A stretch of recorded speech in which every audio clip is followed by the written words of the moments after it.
Segera akan Anda ikuti Kojah Sastra bersama saya Ribut Ahwandi.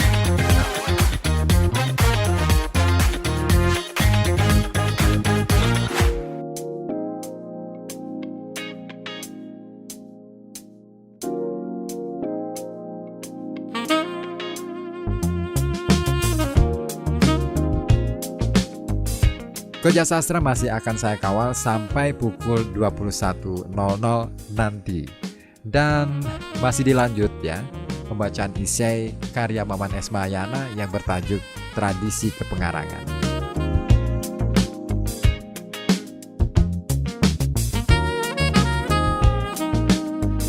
Tadi sudah kita simak betul bagaimana kemudian tradisi kepengarangan dimulai dan mulai mendapatkan tempat sebagai profesi, dimulai dari peran Abdul Qadir Munshi, kemudian Raja Ali Haji, dan juga nama tokoh lain Muhammad Bakir di Betawi. Nah, dalam perkembangannya kemudian kepengarangan sebagai profesi ini mendapatkan tempat ketika Belanda pada waktu itu mendirikan Komisi Bacaan Rakyat di tahun 1908 yang kemudian berubah nama menjadi Balai Pustaka di tahun 1917. Oke, kita lanjut untuk bagian berikutnya, kawan. Ya, mengingat peranan alat cetak sangat besar, artinya bagi penerbitan karya-karya sastra, maka profesi sastrawan menuntut adanya syarat-syarat tertentu. Ada syarat dan tuntutan yang tidak tertulis yang memungkinkan seseorang dapat memasuki profesi kesusastraan.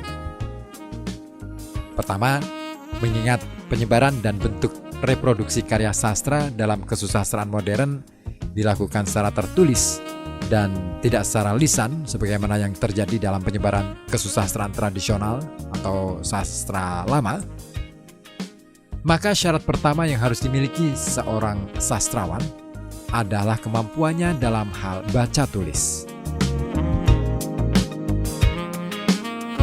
Seseorang yang berbakat, bekerja, dan mahir sebagai tukang cerita belum tentu menjadi seorang sastrawan yang berkualitas jika ia tidak menguasai baca tulis.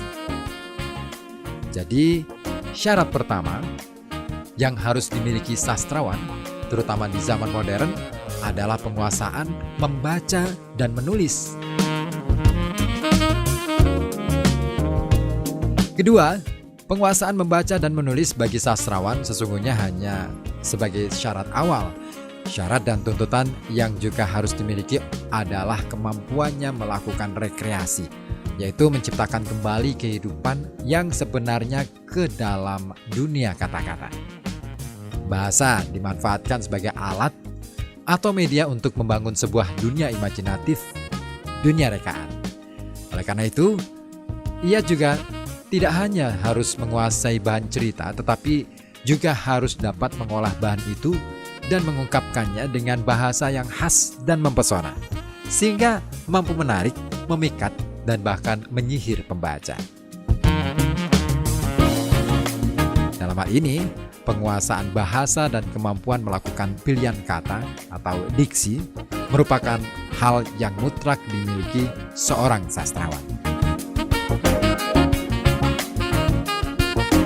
Ketiga, penguasaan syarat yang pertama dan kedua sebenarnya hanya akan mengantarkan seseorang menjadi sastrawan jika dalam dirinya ada bakat luar biasa. Meski begitu, sastrawan yang sekadar mengandalkan bakat alam cenderung akan kehabisan gagasan jika ia tidak mencari gagasan baru dan menggali bahan-bahan lain yang memungkinkan dirinya dapat terus berkarya. Tanpa itu, ia hanya akan menjadi sastrawan kelas rendah. Dalam hal inilah, syarat lain yang mutlak dimiliki sastrawan adalah penguasaan ilmu pengetahuan. Ia harus memiliki wawasan yang relatif luas.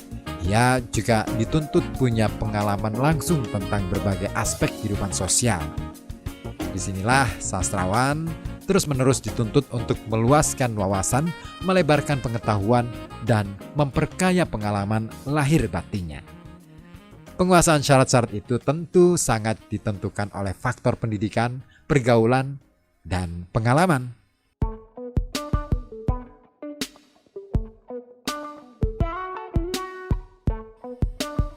Dengan begitu, pendidikan, pergaulan, dan pengalaman bagi profesi sastrawan merupakan faktor penting dan menentukan keberhasilan seseorang yang menempatkan profesi sastrawan sebagai pekerjaan.